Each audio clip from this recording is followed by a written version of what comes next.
Congratulations, money lover. You are more than halfway through the 7 steps to wealth. Once you've reached this step, step 5, I can almost guarantee you're a different person than you were at step 1. Can you feel it? Can you feel it? Do you feel different? Are things moving around that weren't moving before? At this stage, you've made a bold decision about your life and becoming wealthy. You created a plan for your money that provides the blueprint to reach your financial goals. You're talking about money out loud in ways maybe you never have before, and you're asking for things that are actively building the life of your dreams. Feels big, right? It really is.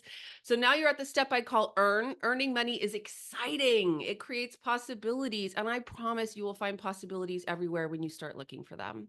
This is the step everyone likes to talk about because more having more money seems like the obvious solution to financial problems. But it's futile to talk about earning if you haven't covered the previous 4 steps and don't cover the next two.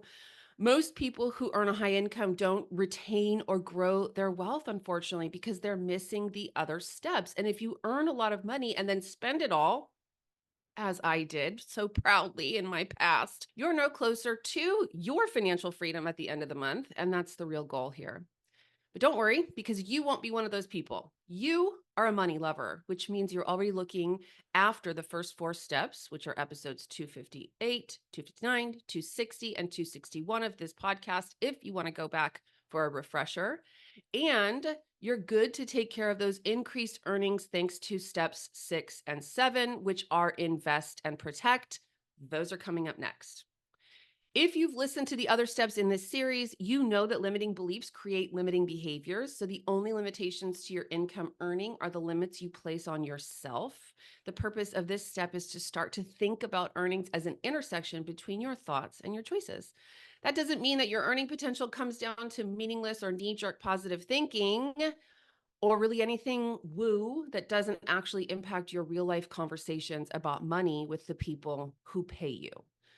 Your earning potential comes down to the decisions you make and the actions you take as you open yourself up to new possibilities. So, earning money for most people really begins when you start to work and exchange the value you offer for the compensation someone else can offer. In other words, you have something I want and I have something you want. So, let's find a mutually beneficial agreement here. So you begin where you are with what you have because everybody has a specific set of talents, skills, and ways of contributing that can be leveraged to earn money. One thing you'll probably be happy to know is that if you want to make more money, maybe you can just be patient because the good news is people's income tends to go up over time. On the whole, people in their 50s earn more money than people in their 20s. Between raises and career changes and other life events, there is usually a natural upward trend when it comes to earning. But if you want to get on a steeper climb over your lifetime, and if you're listening to this podcast, I do think it's safe to assume that you do, you have to take a series of carefully strategized steps to get there. And not every action you take will lead directly to more income. So you'll need to be willing to take consistent action over time. The idea is that over time, you'll start to relate to yourself differently, and so will other people around you, and your amplified earnings begin to grow and compound. Earning money is a really exciting prospect for people, but I find that few are willing to roll up their sleeves and do the hard work to get there. So, no matter what role you're in, you can ask yourself, how can I create more value here? And then develop the skills, systems, and processes to make that happen. I, of course, can't physically go through all the ways everyone listening to this podcast, can earn more money. It's so individual to each person. But I will, in this episode today, share some stories that hopefully you can relate to and get inspired to increase your earnings. I can't wait to hear what you come up with. As a sidebar, it is really interesting to me to watch how the thread of the money operating system weaves its way through conversations about earning. I can't tell you the number of times I've said to people after they say to me, I want more money, like, how can I grow my wealth, Hillary? I will say, if you want more money, you're going to have to grow your business. You're going to have to increase profits. Or if you want to make more money, you're going to have to leave the job you have now and go get a new one for a company with a company that pays you more. And people protest. They give me the reasons I'm wrong, or the reasons they're already trying, or the reasons they're stuck in that role, or they can't do anything differently. This tells me two things. It tells me we have a money operating system problem, and it tells me that that person hasn't yet decided to be rich. So they have to go back and work on step one. Because the big idea of step five is that if you want to earn more money, you have to make a change. I do think there's a misconception out there that unless you're self-made, like Elon Musk, or you're born into wealth or experience a windfall through an inheritance, that you can't become rich. That if you're just a hardworking employee of a company, you can't build wealth because your income potential is limited, or you don't have wealth building opportunities available to you. But that's not the case. I mean, I work with people doing that every day. The truth is that anyone can build wealth and lots of wealth, but you do have to take control of your money and realize that the only thing limiting your earning potential is you. So people build wealth in three primary ways. One, as business owners. Two, as employees of a corporation. They work for someone else. They're W-2 employees. Or three, they inherit it from family. Lottery winners are in that third bucket, but it's really lottery winning is a complex topic because it turns out lottery winners are more likely to make messes with money because they really don't have the skill sets to preserve wealth when they get it. So I'll leave that topic for another day. If you've won or inherited your money, you're technically already in a position of having quote unquote earned it. So at that point, you need to focus on managing your spending. You need to take the time to understand what that money makes possible for you, because paying for today and paying for tomorrow are two different things. So if you haven't done this already, make sure you check out episode 259, which is about planning for your money. And in that episode, you could learn about the cash flow automation system that I swear by and that I use with clients. And then keep your ears and eyes peeled for steps 6 and 7, which come after today's episode, because that's really where you need to be focused. So for now, I'm speaking to the remaining 2/3 of you, and we're going to start with employees, wage earners. So people who work as employees earn their wealth by working for corporations that offer pensions. Those are more and more rare these days, but they do exist. By working for private companies that offer good employee stock ownership plans. And employee stock ownership comes in can come in many different forms. They work for companies with lucrative employee stock purchase plans. They work for companies that go public. They are executives for companies with generous compensation plans that are a combination of cash and stock. And also as employees where either one person in a couple has a high income or two married people have, like good to high incomes, and they just keep spending really, really low over time. So there's a number of ways you can get to where you want to be.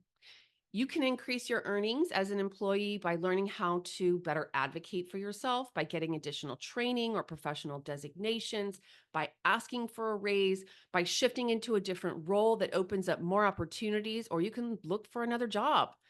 Each of those choices becomes another step in your wealth building journey, and every dollar does count. There are, of course, other creative ways to find additional income outside of your paycheck.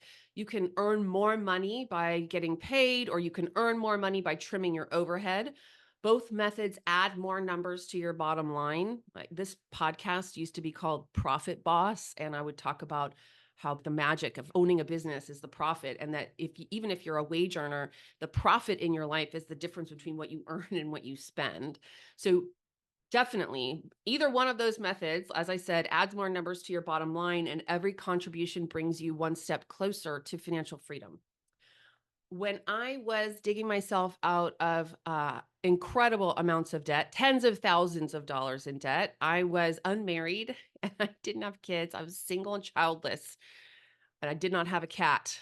So I moved into my mom's guest room. I drove a barely roadworthy car, and I ate so funny. I ate beans and lentils. I ate canned food. I didn't buy coffee, folks. I did not buy coffee. I lived on a food budget of $7 a day for a good amount, maybe 18 or 24 months.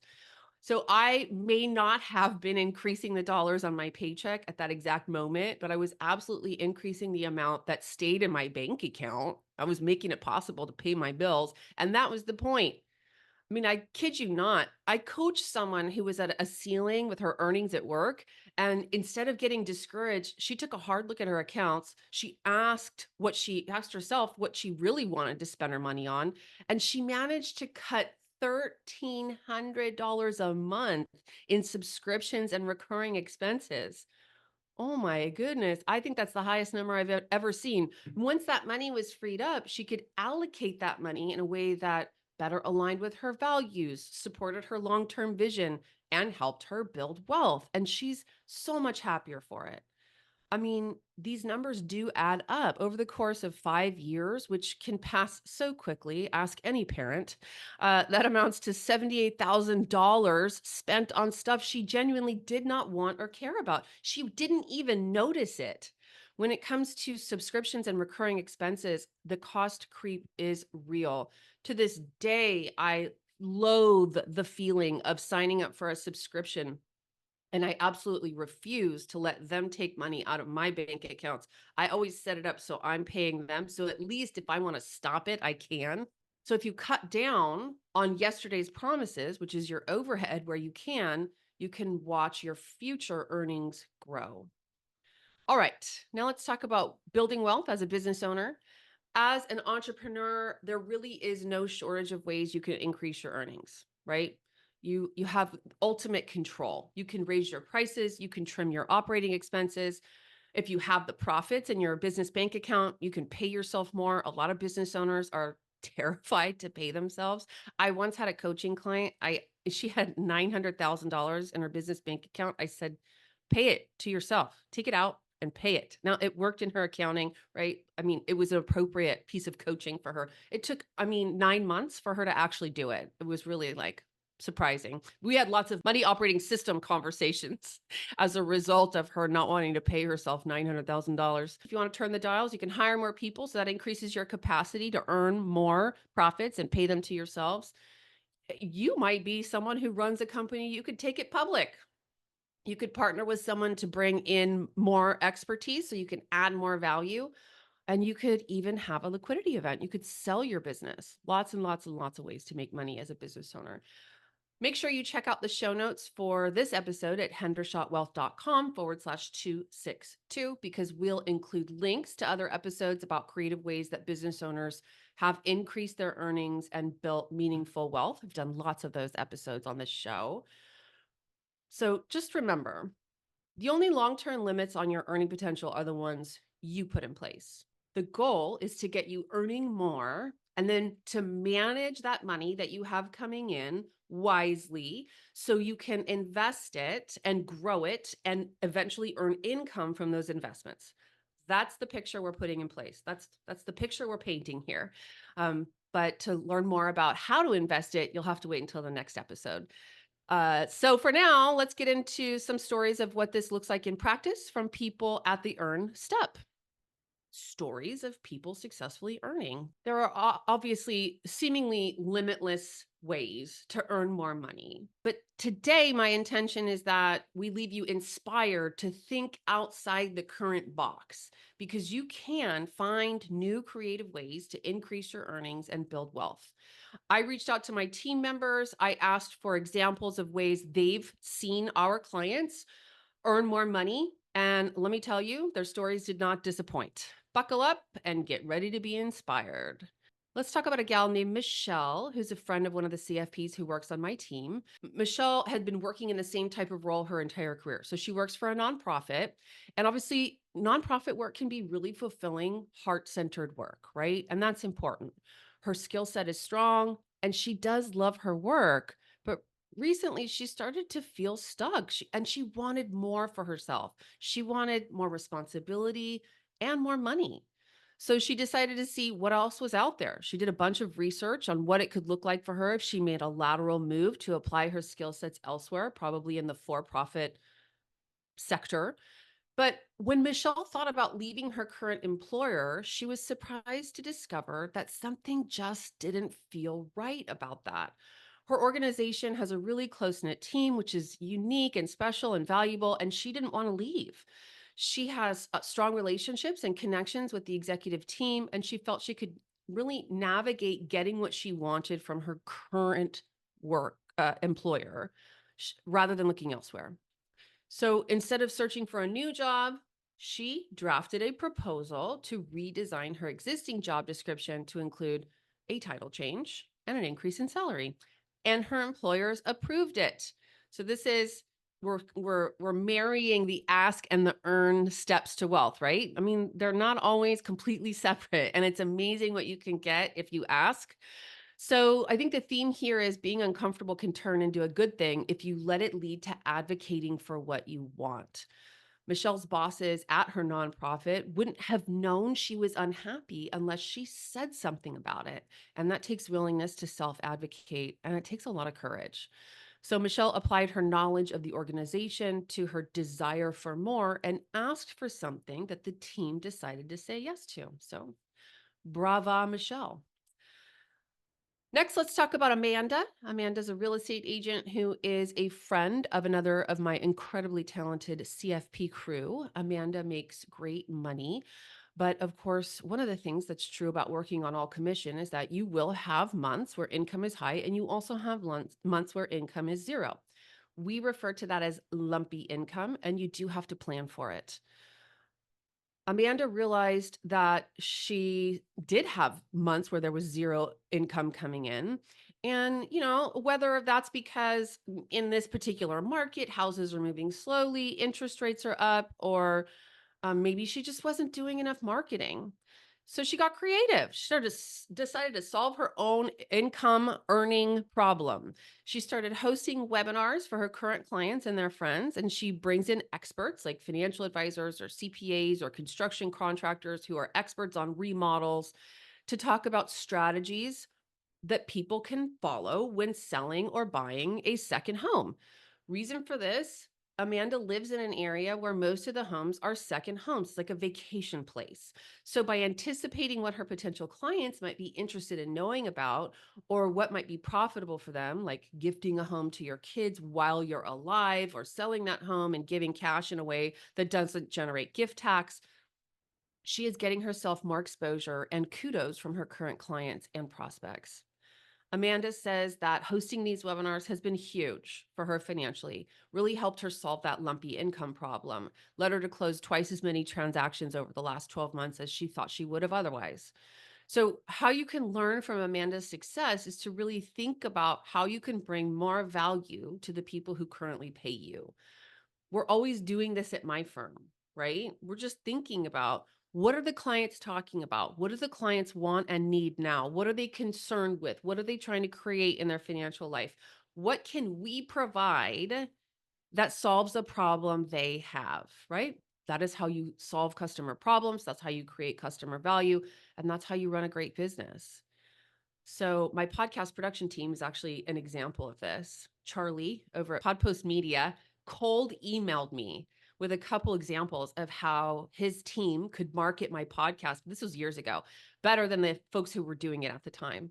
I was happy with the other production team. In fact, I think I deleted his email. And then I thought to myself, why did I delete that? Like, I should at least look at it.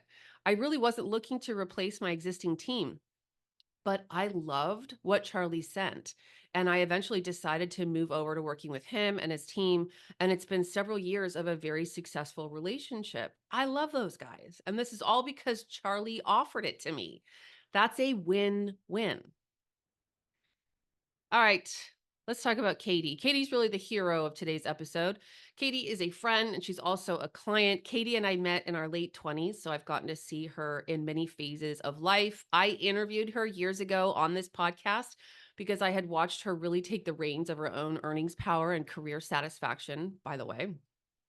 Her career started in public works. She was working as a program manager for a city in the state of California. She was not happy with her trajectory or like what was possible coming out of that role. And she wasn't happy with her earnings. So did Katie complain about it for years and years and make everyone around her dread asking the question, so how's things at work? No, that's not Katie. She didn't do that. Katie rebranded herself by altering and changing how she talked about her career experience, both verbally and on her resume or LinkedIn. She asked people she knew to connect her to people they knew for informational interviews and recommendations for how she could make herself more attractive to employers she was interested in working for. Soon, she had transitioned out of working for local government and was working in corporate America, where she had doubled and tripled her total comp. And she actually shared with me that she's increased her income by 300% over just the last 10 years. This is high annual comp. This is a financial life worth pursuing. And yes, Katie is a badass.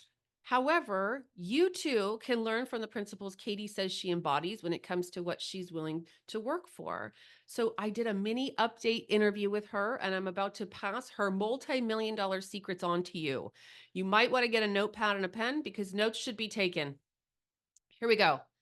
Katie says she curates three mindsets when it comes to money: intentionality, curiosity, and being okay with being uncomfortable. Okay, so the first mindset, intentionality. She mentioned what she feels is the importance of the words she uses. Obviously, I'm on board. I'm on that boat with the words. I'm on the words train. That was the whole episode about speak, and we talk about that on this podcast all the time. So Katie specifically said, instead of "I can't afford that," she would say, or learn to say, taught herself to say, "I don't want to spend my money on that right now."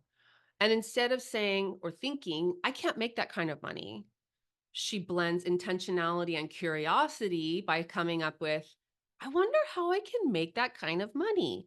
And she did talk a good amount about getting curious. How can I learn about the world and earning more money? How do I make that kind of money? Would I have to change careers? What careers out there are interesting to me? And Katie really is a fan of doing informational interviews with friends to see what they're doing in their careers. And she loves to ask questions around salary, which I know is pretty unique. One thing Katie said that I thought was a real quotable is that a wealth building choice or a wealth reducing choice? And then Katie talked about building a muscle around being uncomfortable. She talks specifically about negotiations. Obviously, if unless, you could say for me as a business owner, I ask for a job frequently. Like every time I interview with a new prospective client, I'm asking for a job. But if you work for a company, you have one negotiations conversation, maybe every 6 or 12 or 18 or maybe even 24 months, and that determines your money for a good amount of time. So that negotiation conversation is really like a fork in the road. So Katie really understands the importance of that conversation. And she said that she really forced herself to request and negotiate for a salary that she wants versus asking for a number she thinks they'll say yes to. And I think that's revolutionary thinking. I think it's genius. And I think you should steal from Katie and do the same. So these three principles she embodies translate naturally to the things she does differently. So instead of thinking, "I can't have that," Katie will think to herself, "How could I have that?" Again, it's a slight shift, but gosh, it makes all the difference. So for her, it's not "I can" or "I can't." It's "How can I?" She gave an example of a friend who was negotiating for a salary. Katie was coaching her friend, and the friend said, I just cannot go back and ask for a higher salary." And so Katie's coaching to her friend was, "Well, ask for a signing bonus." A great quote from Katie about money. She says, "I believe money is a really powerful tool. I work hard to earn it. I use it. I spend it. There's enough out there for everyone. There are a lot of ways myself and my husband can continue to build our wealth." She mentioned imposter syndrome, which is something that a lot of us grapple with over our lives at various times. She says she joined a group of colleagues who are all consultants, so they're doing similar things that she's doing. And they talk about how they create new deals and they talk about their rates. So Katie is super transparent about money. She loves talking about it. She's assertive about talking about it. She loves asking questions and she's very candid. You know that that is not how everyone is about money, right? So Katie knows that sometimes people get uncomfortable with her conversation, and she's okay with that. I know from my own experience talking with people about money that that's true. Katie still deals with it. So I'm just mentioning it here because I know this isn't going to be a cakewalk for you. If you take this coaching to heart and go talk with people about money, some people will be uncomfortable. No, but no one wants to raise your income more than you. So that makes you naturally a bit of a lonely warrior over there. I mean, you have this podcast, you have this community to come hang out with, and we'll always pat you on the back because at a girl for talking about money in any space. So I asked Katie specifically about negotiations, and she had this to say. What made the difference for her was understanding the market and knowing what a reasonable number is. If you listen to my interview with Kelly Thompson, she talked about this as well. Katie talked a lot about how much she currently values the fact that she took the time to get comfortable asking for the number she wants versus the number she thought that they would pay. Okay. So she said, look, the worst they're going to say is no. However, at that point, if someone's offering you a job and you're in a salary negotiation, they actually want you to come work for them. So the more likely thing they're going to say is, how can we meet in the middle? Like, what would that look like? Right. Katie gave an example about a job offer that she had actually accepted at one point. This was um, a couple years ago, and the number was less than what she actually wanted.